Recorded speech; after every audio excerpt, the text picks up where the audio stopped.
Merhaba hanımlar. Şimdi yine başka bir projeyle karşınızdayım. Bugün size plastik kaşıktan gül yapımını göstereceğim. Böyle gördüğünüz gibi masamda bir sürü kırmızı kaşığım var. Kırmızı gül yapmak istediğim için kırmızı kaşık seçtim. Şöyle bir tane mumumuz var. Bunun üzerinde eriterek kaşıkları birbirine yapıştıracağız. Sapları kesmek için bir tane makasa ihtiyacımız ve bir tane karga balına ihtiyacımız var. Kaşıkların uçlarını sıktıktan sonra kavurabilmek için. Şimdi öncelikle şöyle uçlarını, yani saplarını şöyle bir mesafeden bunları keseceğiz. Bu da şu an için bize lazım değil. Şuradan bir tanesini bir keselim. Kestik. Şimdi bunu kestiğimiz gibi bir sonraki adımımızda öncelikle yaprağın geniş kısmını, yani gül yaprağının geniş kısmını eriterek bunu bükeceğiz. Ve sonra alt taraflarını kızdırarak yine ateşte buralarını yapıştıracağız. Şimdilik şurada bunu nasıl yamultacağımızı bir göstereyim. Hafiften duman çıkıyor. Her tarafını eşit ısıtmaya çalışan, böyle kendi kendine zaten plastiğimiz şekil almaya başlıyor. Şöyle yine alt tarafını da ısıtarak hafif bir siyah iz bırakmakta. Bu kadar da olacak artık. Çünkü sonuçta bir plastik üzerinde çalışıyoruz. Ve yakma sonucu böyle deformasyonlar çıkıyor. Şöyle karga boyumuzda işte burada yaprağınızı, daha doğrusu elimizdeki kaşık, ama biz onu yaprak olarak kullanacağımız için bu şekilde şekil vereceğiz karga boyumuzla.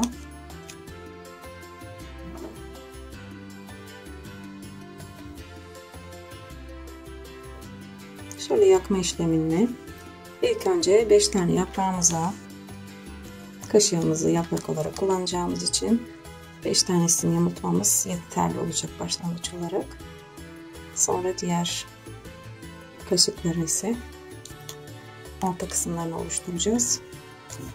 Şöyle şekiller vererek böyle 5 tanesini bir tane yaptık. Şu şekilde bunları dizerek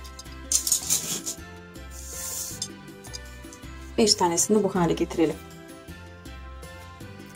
İşte arkadaşlarım, şimdi 5 tane kaşığımızı deforme ettik. Şimdi 2 tanesinin böyle sap kısımlarını bir eritiyoruz. Bunları birbirine yapıştıracağız şimdi. Şöyle yapıştırıyoruz ama yan yana getirecek şekilde bunları yapıştırıyoruz.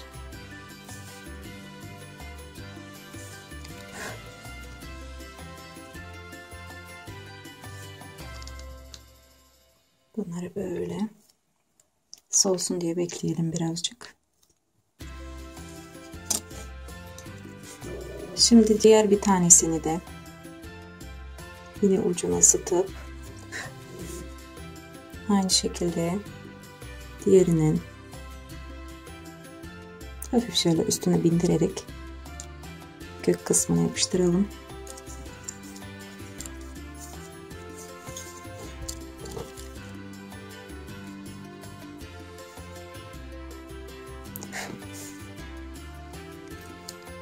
Bunu da aynı şekilde diğerlerinin yanına koyuyoruz ki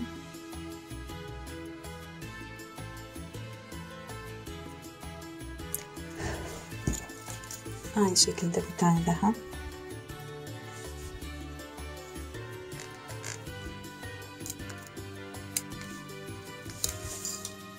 Şimdi buraya yetmediğini görüyorum.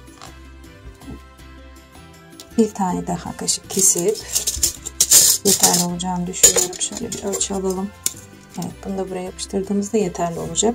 Şimdi bunu da aynı şekilde keselim ve gösterdiğim gibi bunu böyle ters çevirerek kabarık kısmı bize gelecek şekilde bu kaşığımızı da deforme edip diğer kaşıkların yanına koyalım. Karga burnumu da aldım bununla. Şimdi yaprak görünümü vermeye çalışacağız. Kenarlarına biraz vuracağız aşağı doğru. Bakalım yumuşamış mı? Evet, gayet güzel olmuş. Yumuşamış. Şöyle şekil değiştirerek, yani kaşık şeklini bozmamız uygun olur. Fazla kararmamasına izin yani kararmasına izin vermeyin. Şimdi benim kaşıklar birazcık daha kalın. Plastiği kalın. Yumuşaması biraz daha sanki zor.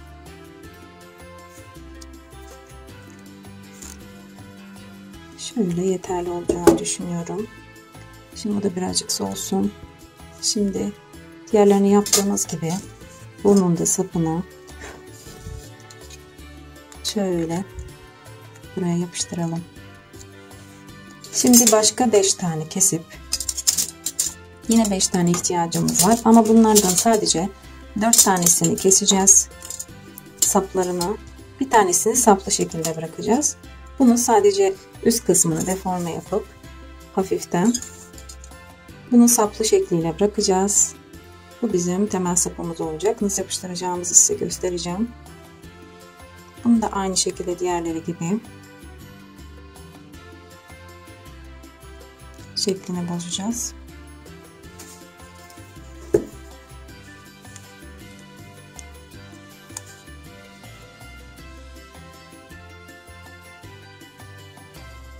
Kaşığımızın iç kısmını ısıtırsak kararma olmuyor.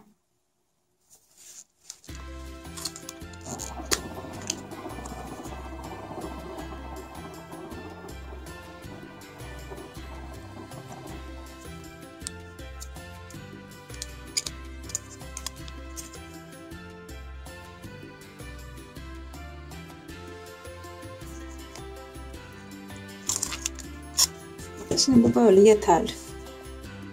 Şöyle şekilde bu yeterli. Şimdi dediğim gibi bu dursun kenarda.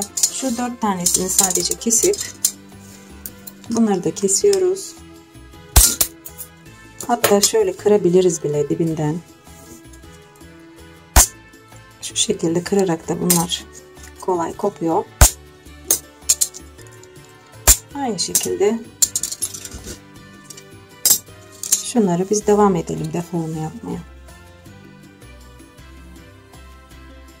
Arkadaşlar şimdi çiçeğimizin alt kısmı hazır. Bir tane saplı kaşığımızın sadece uç kısmını yamulttuk.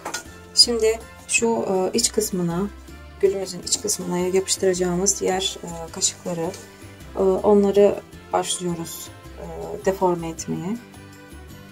Aynı şekilde dış kısmını yaptığımız gibi bunları da böyle kararmamasına önem vererek şöyle uçlarını hafiften ısıtıyoruz ve karga burun penseyle bunları hafiften kıvırmaya çalışıyoruz. Yani istediğiniz şekillerde verebilirsiniz. Aşağı yukarı herkes biliyor gülün neye benzediğini, nasıl kıvrımları olduğunu. Bu yüzden zorluk çekmezsiniz. Nasıl kıvırırsanız o şekilde olacak gülünüz. Çünkü her gülün kıvrım şekli farklı. Birbirine benzeyen güller yok. İşte gördüğünüz gibi bu şekilde. Bu yaprak da böyle bir şekil aldı. Bundan 4 tane şöyle iç kısmı için yaprağımıza ihtiyacımız var. Sonra onları da yapıştıracağım. Şimdi arkadaşlar şu iç kısımlarını da hazırladık. Şimdi çiçeğimizin temel alanı hazır. Yine aynı şekilde sap kısımlarını ısıtıyoruz. Ve hemen orta kısma yapıştırıyoruz. Şöyle yine aynı şekilde ısıttık ve hemen yanına yapıştırıyoruz.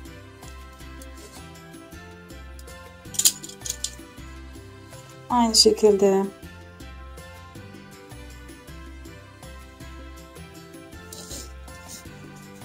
ısıttık. Gördüğünüz gibi yine ortaya yapıştırıyoruz. Yine aynısını yapacağım şimdi.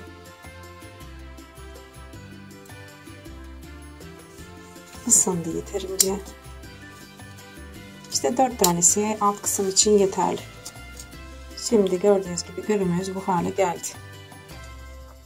Şimdi bütün gülün altını ısıtacağız ve yaprakları hafif. İşte hazır. Yani yapmak istediğimiz şey bu. Neden derseniz, şimdi şöyle bir tane kaşığımız vardı. Sadece bunun sapını şöyle arka tarafında, yani bu bizim ön tarafı dediğimiz kaşığın ön tarafına şöyle bel kısmını bir ısıtalım. Ondan sonra baktık ki böyle kıvrılıyor. Ve bunu hemen şu sapımız yapıştı. Şimdi 4 tane daha parça ihtiyacımız var. Onlar da burada. Bu 4 tane parçayı yine aynı mantıkla uçlarını ısıtıyoruz. Ve artık böyle gülümüzün yine aynı yerlerine yapıştırıyoruz.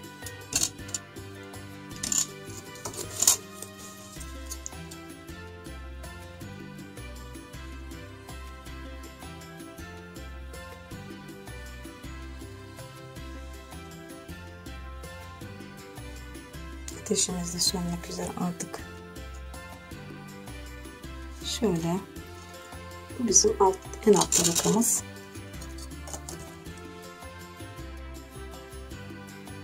Arada böyle mumu dokunmak gerekiyor ki ateş kendine gelsin.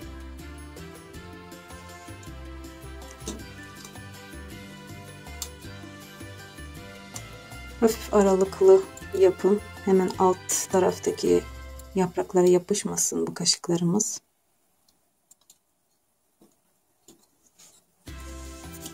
Ve sonuncu kaşığı artık yapıştırıyoruz.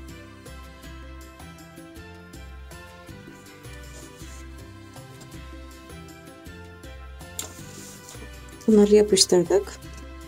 Şimdi sadece tek bir tane yaprağa ihtiyacımız var. Onu da çok güzel deforme edeceğiz. O bizim yeşil yapraklardan olacak. Yani şimdi gülümüz bu şekilde bir oldu. Göstereyim. Çok hoş bir şekilde görünmekte. Böyle gerçekleştirdik. Sağlam yapıştırırsanız sağlam olur. Şimdi yapacağımız şey, şu yaprağımızın dış kısmı olduğundan yaprağımıza bir tane şu bel kısmına bir tane yeşil yapraklar oluyor gülde. Onu yapacağız bu kaşığımızla. O yüzden onu çok çok güzel eriteceğiz. Nasıl mı? Şimdi yine bel kısmından bir koparıyorum ben. Ve bunu şöyle çok güzel ısıtıyorum. Ve bu kaşığı neredeyse ikiye getireceğiz. Yani çok güzel bunu sıkacağız. İkiye bükeceğiz. Onu da yeşil yapraklardan bir tanesini yapacağız. Şimdi mumum çok zayıf olduğu için başka bir tane mum alalım. İşte arkadaşlar, kaşığımızı artık şöyle kenarlardan parmakla da bastırabilirsiniz. O kadar da çok sıcak değil.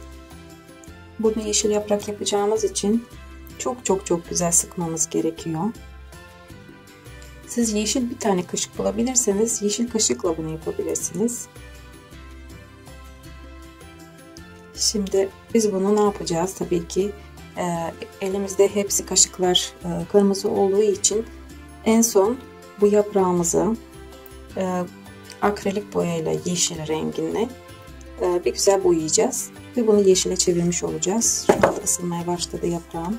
O yüzden ben bunu şöyle elimdeki karga burunla şekillendirmeye çalışayım. Yine ateşimizi azıcık şöyle hızlandıralım.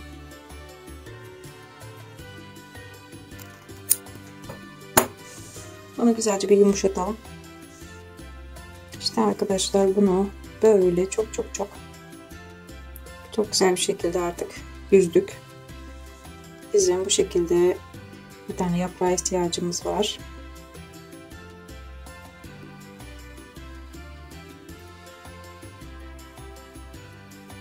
Daha bunu deforme etmeye devam ediyorum.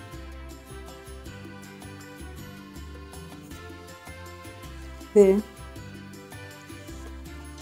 Bunu yine aynı şekilde alıyoruz.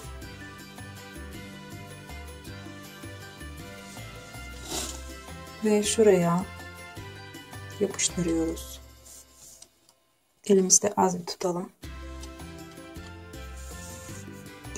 Ve artık burası hazır. Şimdi bu burada kuruya dursun hafiften. Şimdi şu orta kısım için ihtiyacımız olan birkaç tane bu çubuklardan. Yani yapacağımız şey, bölelim.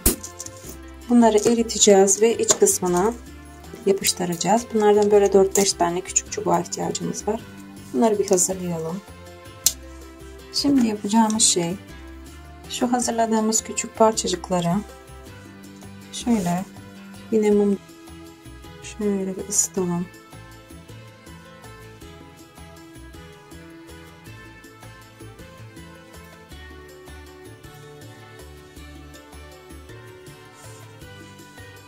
Şimdi orta kısmı yapıştıracağız. Bunlar bizim süslerimiz olacak. Bu şekilde diğer parçaları da orta kısma yapıştırarak bizim gülümüz tamam olacak. Şimdi gülümüzün orta kısmı tamamlandı. Gülümüz hazır. Şimdi yapacağımız şey, en son zaten gülümüz hazır. İsteyenler için daha gerçekçi dursun diye şu bizim sap kısmına ve yaprağımız olan şu kırmızı parçayı, bunları akrilik boyayla bir yeşile boyayalım. Daha sonra zaten şu an için gülümüz hazır. Ben yeşile boyayacağım ve işimi bitirmiş olacağım. Kullandığım bu akrilik boyalardan sarı ve mavi rengiyle yeşil elde ettim. Şimdi bu yeşille bir boyama yapalım. Şimdi şöyle bu kısmını yeşil istediğimiz için şöyle yeşile boyuyoruz. Sonra karadıktan sonra artık gerçek gülümüz hazır. Bu şekilde boyamamızı yapalım. Gördüğünüz gibi ben boyuyorum. İşte sapımı da boyadım. Böyle gösteriyorum. Gördüğünüz gibi akrilik boyanın kapatıcı özelliği var. Gülümüzün orta kısmını da gösteriyorum. Yaptığımız bu küçük çubuklardan böyle hoş bir gül oluştu. Yaptığımız plastik kaşıklardan oluşan gülümüz güzel yapıştırırsan sağlam oluyor. Şimdilik benden bu kadar. Beni izlediğiniz için teşekkür ederim. Şimdilik hoşça kalın.